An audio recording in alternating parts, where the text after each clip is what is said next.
नमस्कार. नमस्कार. शेतकऱ्यांच्या आणि व्यापाऱ्यांच्या मागणीनुसार आपल्या नारायणगाव उपबाजार मध्ये काहीतरी वेळेत बदल केलाय, तर काय सांगाल, काय बदल झालाय?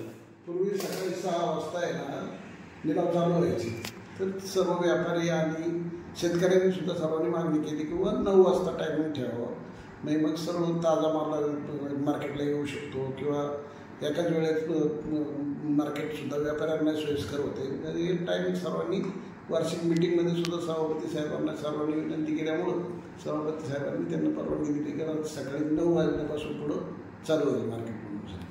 9 वाजताच का? सकाळी जो माल यायचा आणि त्याच्यानंतर 9 वाजता येणारा माल, याच्यामध्ये काय बाबा आहे? आदल्या दिवशी तोडावा लागायचा, सकाळी 6ला येणारा माल तो आदल्या दिवशी यायचा, परत मग इथं 1 दिवस जायचा आणि नंतर 2 दिवस दिल्लीला पोहोचायला किंवा बाहेर जायला वेळ लागायचा, त्यामुळे टोमॅटो पिकून जायचे, त्यामुळे व्यापाऱ्यांचे नुकसान होत होते. म्हणून त्या सर्व व्यापाऱ्यांनी विनंती केली की मग सकाळी 9च्या नंतर हे कारण सकाळी 9 वाजेपर्यंत ताजा माल फ्रेश माल येऊ शकतो ना.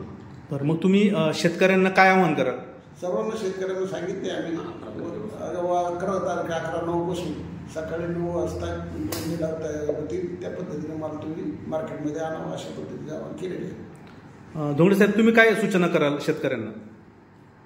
शेतकरी बांधवांना आता सकाळी जो माल आणता आपण 6 वाजता विक्रीसाठी, तो न आणता आता 9 वाजता आपण 9 ते 3 वाजेपर्यंत टायमिंग ठेवलेला आहे. 9 वाजता सकाळी आपला माल विक्रीस आणावा शेतकरी बांधवांनी. त्याप्रमाणे बुधवार दिनांक 11/9/2024 रोजी सकाळी 9 वाजता या ठिकाणी मार्केट चालू होईल टोमॅटोचं. आपल्या जे शेतकरी माल घेऊन येतात, ते माल घेऊन आल्यावर बहुतांश गाड्या ह्या रस्त्यावरच उभ्या असतात, त्यामुळं रस्त्यावर येणाऱ्या जाणाऱ्या गाड्यांना अडचण निर्माण होते. त्या दृष्टिकोनातून काय सूचना करा? रस्त्यावरती ज्या गाड्या लावतात त्या माल विक्रीसाठी आलेल्या असतात. आतमध्ये माल पॅक झाल्यानंतर, मार्केट पॅक झाल्यानंतर त्या आपण रस्त्यावरती लाईनीला एका साईडला लावून देतो आणि जसा माल विक्री होईल तशा गाड्या आतमध्ये घ्याव्या लागतात त्या. तरी शेतकरी बांधवांना सूचना आहे का रोडच्या साईडला एका साईडलाच पार्किंग करावी, दोन्ही साईडला पार्किंग नका करू. टोमॅटो सीझन हा संपत आलेला आहे. अनेक शेतकरींचे आणि व्यापाऱ्यांचे चांगले लागेबांधे किंवा चांगला एक विश्वास संपादन झालेला असतो. त्या माध्यमातून शेतकरी माल देऊन जातो आणि पैसे राहतात. मी वारंवार ऐकत असतो, तुम्ही सूचना करत असता की शेतकऱ्यांनी आपल्या मालाचे पैसे रोख घ्यावे. या दृष्टिकोनातून काय सांगाल शेतकऱ्यांना?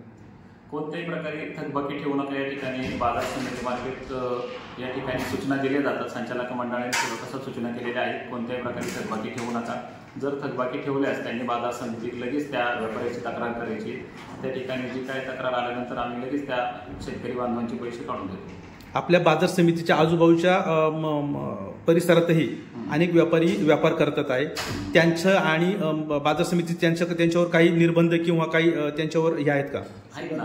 ते जे व्यापार करतात बाजार समितीचे, त्यांचं बाजार समितीचे त्यांना लायसन आहे. तो माल या ठिकाणीच त्या ठिकाणी विक्रीला जातो. इथं जागा थोडी उपलब्ध नसल्यामुळे त्या ठिकाणी त्यांना तिथं जागा दिलेली बाजार समिती.